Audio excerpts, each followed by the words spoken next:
My name is Liat, I am from Mojo, and today I'm going to be talking all about my experience at Rachel Hollis's Rise conference right here in Toronto, which happened about 3 weeks ago. If you are new to our channel, go ahead and subscribe. We would love to have you join our Mojo Mama and Dad Joe family.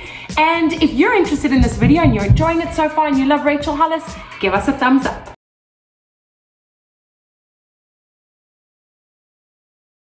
So one of the absolute highlights of this experience for me was obviously getting to meet Rachel in person. I will tell you that this was not expected when I started the conference on the Thursday morning, but by Friday evening when I got to meet her at the VIP meet and greet, I will just tell you it was really, really and truly a highlight of my year, let alone conference. The interesting part for me is that this is the second time that I've actually attended her conference. The first time was in Dallas last year, 2019, in the summer. I flew there with a friend. If you want to watch that review video, just go ahead and click that button up in the corner of your screen. So this time around, I was really curious to see how it felt and what had changed and what would be different second time round.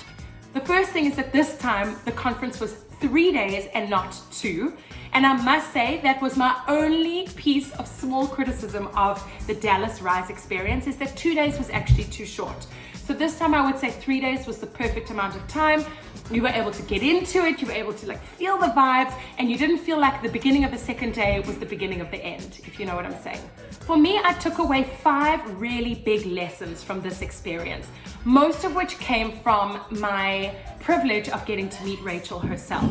And I'm going to share these 5 lessons with you in the hopes that you will understand the vibe of the conference and that one day you'll hopefully get to experience something like this in person for yourself. So the first lesson is to be resourceful. As I said, I didn't actually expect to be meeting Rachel, although it was a goal and a dream of mine. But within 48 hours, I did manage to make it happen. What I did was I got resourceful. I figured out how to make it happen, and I didn't quit until I made it happen. So that leads me to lesson number 2.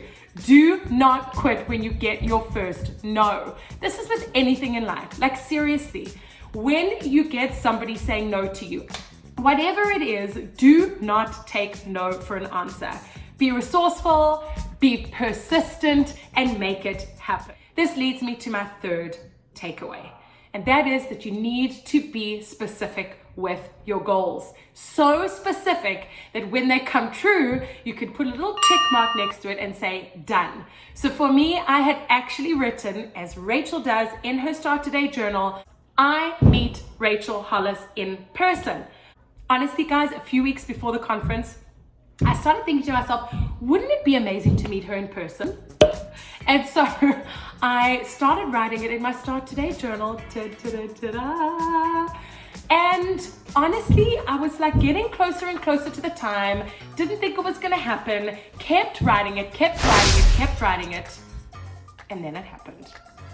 This is one of my favorite life lessons because I'm a person that lives by this rule no matter what. And that is, you need to be open to opportunities and possibilities.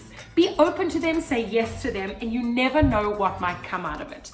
My experience in this context is that through going to Rise, I ended up meeting some of the most amazing people, not only through our Mojo community, but also Rachel's community. From people in the audience, people sitting around me, to some of her staff, which were absolutely amazing, delightful, and so friendly and helpful all the way through. So I'm gonna give a big shout out to Rachel's staff, Cece in particular, because she just managed to make our whole experience that much more brighter.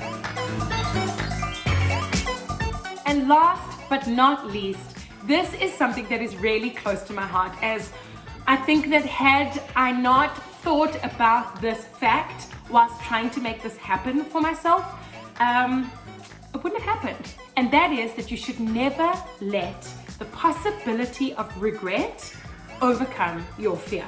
So what I mean by that is that if I had let my fears overcome me and just stood back when someone told me, no, you can't meet Rachel Hollis, I would be living in regret today, yesterday, and for the rest of my life. But instead, I persevered and I decided to just keep going and keep trying. And in the end, it actually worked out for me. And now I don't have to live in regret. All I live with is absolute gratitude that I got to meet this special woman and got to experience the 3 days with her staff, with the speakers, with 3,500 people here in Toronto, right downtown of my home city. And I honestly couldn't be more grateful. You have it. You have it. You've always had it. You know that's true. You just have to go live your life like it's on purpose. You have to live your life like you're worth it. You are so worth it. I love you guys. Thank you so much. If you've got any questions about this conference and you want to find out more, all you have to do is drop a comment below. I will be happy to answer anything and everything. And if you've enjoyed this video so far and you learned something from it, or maybe you got motivated to go to her conference, or you just enjoyed this vibe, give it a thumbs up. And don't forget to subscribe to our channel. And of course, please follow us on social media at Finding Monjo on Facebook and Instagram. Hope to see you one day, maybe at Rise Business. Bye guys.